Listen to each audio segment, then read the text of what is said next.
On reparle de Donald Trump, évidemment. Donald Trump qui était donc au Royaume-Uni ces derniers jours, rencontre avec la reine. Alors on a regardé s'il avait fait des impairs avec le protocole, mais la presse britannique a aussi regardé les cadeaux, parce que vous savez que la diplomatie se cache aussi dans les cadeaux. On rappelle que la reine n'a pas le droit de prendre position, donc parfois elle fait passer un petit peu des messages à travers les cadeaux. Alors d'abord le cadeau de la reine à Donald Trump. Alors regardez, alors c'est une image d'illustration, mais c'est une première édition de 59 d'un livre de Winston Churchill sur la Seconde Guerre mondiale, où il raconte les difficultés qu'il a eues pour obtenir l'engagement des États-Unis dans la guerre. Ce livre est souvent résumé pour dénoncer ceux qui mènent des politiques nationalistes et impérialistes qui menacent les alliances. Donc évidemment, les médias y ont vu un message de la reine.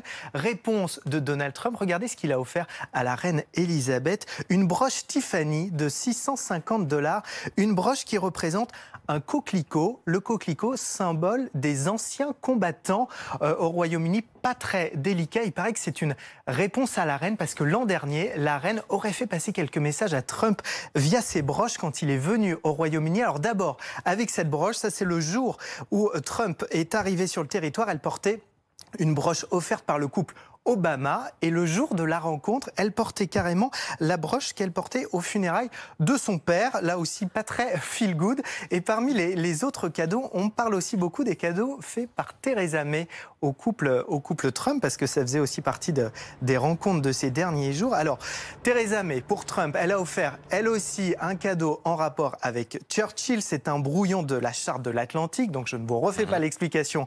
Le message est le même, mais surtout pour Melania, elle lui a offert un service à thé. Alors c'est une image d'illustration, mais c'est cette marque aussi. Et là, c'est une grande designer britannique. Dinette, hein, oui, on peut t'en offrir un à Noël si tu veux, Christophe. Alors les médias anglais se sont offusqués d'un cadeau jugé carrément sexiste de la part de Theresa May. Il y a énormément d'articles dans la presse anglaise. Downing Street accusé de sexisme pour avoir offert à Melania Trump un service à thé. Ça devient une affaire politique.